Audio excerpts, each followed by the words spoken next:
Teman-teman ingat gak sih pada saat kejadian COVID, masker itu harganya dari 200.000, 300.000 sampai jutaan per pak. Yang harga aslinya 25.000 sampai 30.000-an per pack. Kalau berbicara soal elastisitas permintaan, maka ini termasuk barang yang inelastis permintaannya. Karena memang butuh dan tidak ada substitusinya. Jadi mau harganya naik 100%, 200%, bahkan sampai ribuan persen, kebutuhannya tetap ada dan urusannya soal nyawa. Kalau dianalisa secara positif, saya rasa sudah jelas. Pada saat kejadian COVID permintaannya ada, harga naik pun permintaannya tetap ada. Tapi yang menjadi permasalahan ketika ekonomi lagi sulit-sulitnya dan harga maskernya menyentuh jutaan, perlu ada substitusi atau campur tangan pemerintah. Ya kalau dianalisa secara normatif, saya rasa seharusnya supply itu bisa dikontrol dari pemerintah. Atau pada saat itu penelitian dan pengembangan untuk penjualan masker bisa dipercepat oleh pemerintah. Nah kenapa pengetahuan tentang elastisitas itu penting? Kalau belajar dari kasus COVID ya urusannya soal ekonomi negara sama urusan nyawa. Tapi kalau dalam skala yang lebih kecil seperti usaha kecil kita, mengukur elastisitas adalah salah satu faktor penting untuk menentukan harga sebuah barang naik atau turun. Sebagai contoh produk snack Momogi yang dulunya besarnya segini dan semakin lama semakin kecil.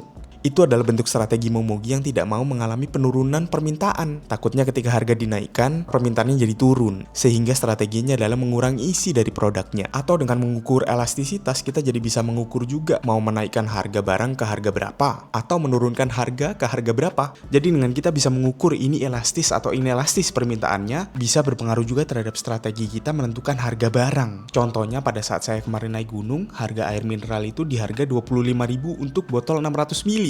Memang harga air mineral ini mahal di 25.000, tapi dengan saya turunin harganya 20%, jadi 20.000 misalnya. Apakah permintaannya akan meningkat 20% lebih banyak atau lebih? Atau sebenarnya permintaannya tidak jauh berbeda? Kalau nggak jauh berbeda, berarti bisa kita asumsikan harganya nggak perlu turun. Jadi ukuran elastisitas permintaan ini juga bisa disandingkan sama naik atau turunnya harga, dan bisa dievaluasi secara berkala. Dan saya rasa hal-hal ini juga yang diterapkan oleh pemilik toko di e-commerce pada saat tanggal kembar. Mereka terus-menerus menganalisa apakah jika harganya dinaikkan maka permintaan akan turun dan turunnya berapa persen. Tapi kadang ini bisa dikombinasikan. Ada yang namanya elastisitas silang, di mana misalnya harga sapi naik, maka orang akan pindah ke ayam. Jadi permintaan beli sapi turun, permintaan beli ayam naik. Atau sebaliknya, jika harga ayam naik dan nggak terlalu jauh harganya sama sapi, orang mungkin bisa pindah ke sapi. Ada juga faktor seperti elastisitas pendapatan. Itu adalah kondisi di mana misalnya orang habis dapat THR, tunjangan hari raya, dan mereka punya uang untuk berlibur atau pulang kampung. Maka industri hiburan dan wisata akan meningkat permintaannya. Atau ya sebaliknya, kalau ekonomi lagi sulit, permintaan hiburan dan wisata rasanya akan berkurang. Ya walaupun mungkin contoh paling dekat di antara kita semua yaitu elastisitas harga. Ketika harga turun, barangnya akan rame banget diborong. Contohnya makanan-makanan di TikTok tuh yang lagi diskon seperti KFC dengan nasi uduknya yang 11.000. Dan itu adalah video penjelasan tentang elastisitas, yaitu elastisitas permintaan, penawaran, pendapatan, dan silang. Mungkin rekan-rekan punya pertanyaan?